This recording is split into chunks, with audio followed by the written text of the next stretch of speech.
Hey everyone, it's Sterling. I hope your Thanksgivings were great and you're able to have a chance to reflect and just realize what you're all grateful for and in this life, whether it be little things or a great vast amount of things you're grateful for. That's what I always try to do for that weekend. On that note, as I said in my Friday video, I wanted to post a video this weekend about what I will be doing with my coaching. A lot of my friends and family have been asking. They know like little tidbits of what I'm going to be doing with this coaching and consultancy, but they don't know the full scope of it. So I will be going over that in this video. As to why I'm doing this, that'll be in another video that I'll be releasing this week, whether that be tomorrow or Wednesday, depending on my schedule. I'll be releasing that. So today I'm just going to focus on what I will be doing. So to start, through my experience and just my knowledge of mental health, that's where I've created this business. And then, of course, through interactions and communications and connections I've had over the last few months, it's sort of fine-tuned what I was hoping to do. So in my years of working with the Canadian Mental Health Association, I always felt like I would be a public speaker and a motivational speaker on mental health. That was my dream for my life, but I didn't really know how to accomplish that.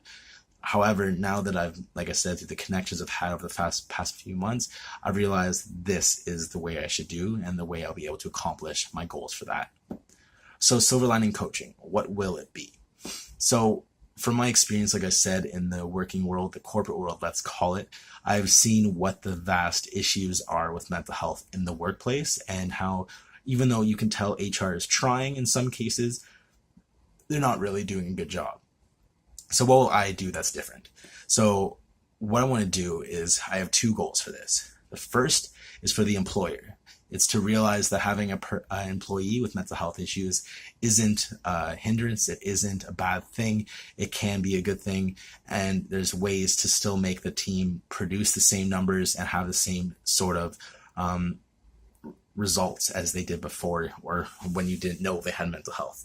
So second is from the employee, that I want to create an environment for the employee to be comfortable and to be open and transparent about what they're going through to their bosses and their fellow employees, at least to what they need to be. And obviously some stuff needs to stay secret. So with that being said, how will I do this? So just to let you guys know, when I say that employers should probably realize they need to fix what they're doing, mental health right now is costing employers $500 million a year in the Canadian economy. Now, I don't mean costing as in them paying for treatments and them paying for psychiatrists, etc. I mean from employees missing days. So I plan to show this to the employers and hopefully they will see what benefits I have with my package. So it'll be 3 steps and a fourth is sort of in a caveat. So the first step is going to be a survey. It's going to be completely free. This is just to prove my concept in a sense that there is issues in mental health in their atmosphere at work. I would love if every company I go to with this survey will have no issues and everything will be perfect from the results, but I feel like we can both be confident that that won't happen. So this survey is going to be completely anonymous and confidential. So it'll never get back who signed it and who filled it out and how their answers were. It'll never get back to the employer to have any repercussions. So that's one thing and the most important. So for some examples of what questions will be, it'll be, have you ever called in sick for a mental health reason? Right? Have you ever not be able to get out of bed in the morning because of your depression or anxiety? Have you just been overly stressed because of a family member being sick and stuff like that? Just things that fall under mental health. And a question that goes beyond that, it'll be, when you called in sick for that, did you actually call in sick for mental health reasons? Or did you use things that are more tangible, like a cold, a flu, or some sort of sickness that you can see in a sense? So from my experience, when I had to call in sick, I never had comfortability actually saying what I was calling in sick for. So I would always say, hey, I'm calling in sick with the flu. So my bosses in the past would be like, oh, you get sick a lot. But in reality, it was because I couldn't open up about being having some things going on up here. And due to that, I didn't want to go to work at 50% capabilities that day. I just didn't go in at all.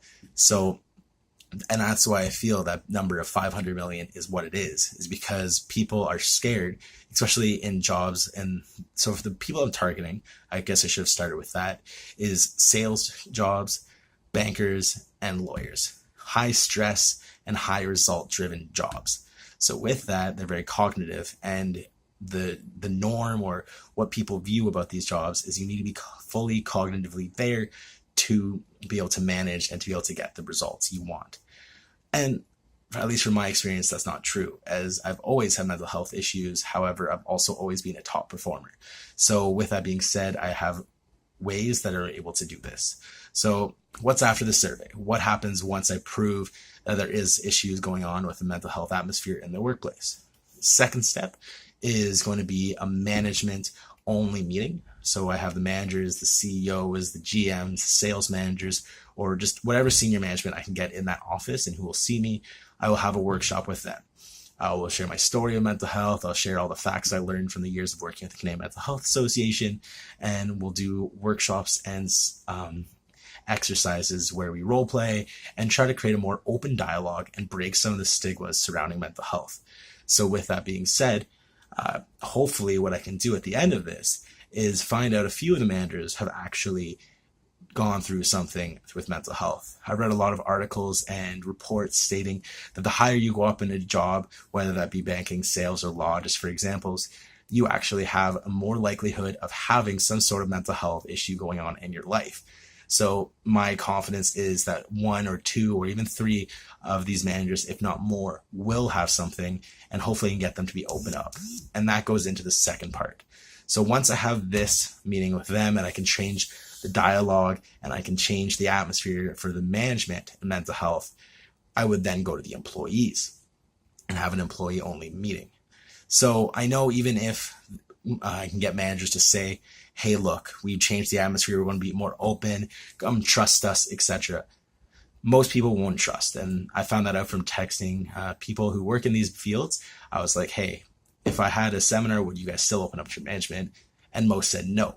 So I went on top of that and I asked, if your management and your managers open up to you about some mental health issues they've had in the past and maybe something they're going through, would that actually make you more likely to open up to these managers? And surprisingly, that answer was yes. 60% of the people I asked said if their managers open up to them, they would in turn be more open and willing to open up to them about what they're going through on their day-to-day. So if I can get the management, like I said from this previous meeting that I would have with them, to open up to their employees in that seminar, do the workshops, do the role plays, all of that with the management intertwined, my goal and what my view is that it's going to change the atmosphere fully to where employees are willing to go talk to the management, explaining their struggles, explaining how they're going through things, and management will be more open to not view the stigma of mental health, but to view the person as who they are. So what will go on top of that, and like I said, the caveat is going to be the fact that I'm going to offer one-on-one coaching to whether it be the managers or the employees after. Because like I said, I have been dealing with mental health predominantly since I was about 17, whereas my depression really went up a notch, of course, after losing my mom. And I had to work to pay the bills and all that. So I've been working full-time sales since I was about 17. And no matter where I went, whether it be call center sales, whether it be door-to-door sales, whether it be automotive sales, it doesn't matter where I've been, I've always been a top performer. So with that being said, I've learned some new tricks and some things along the way that's been able to help me manage and cope with all that. So the one-on-one coaching is going to be where I really focus everything to be able to help those employees get to where at least I feel I am, and being able to go to work every day, still being able to put on my sales hat and get those numbers that I'm trying to get, but still at the same time be dealing with all my mental health that's going on in the background. So in short, it's going to change the atmosphere and break the stigmas of mental health in the corporate world. And how am I going to do that? Through a series of surveys, workshops, and one-on-one coaching. So that is what Silver Lining Coaching is going to be. Like I said at the beginning of this video, I'm going to do a why video and what was my inspirations and what are the things driving me to follow this path. And I'll have more videos to follow as well. So again, I hope everyone's week started off great and they enjoy their Thanksgiving. And thank you again for turning into another vlog. Cheers.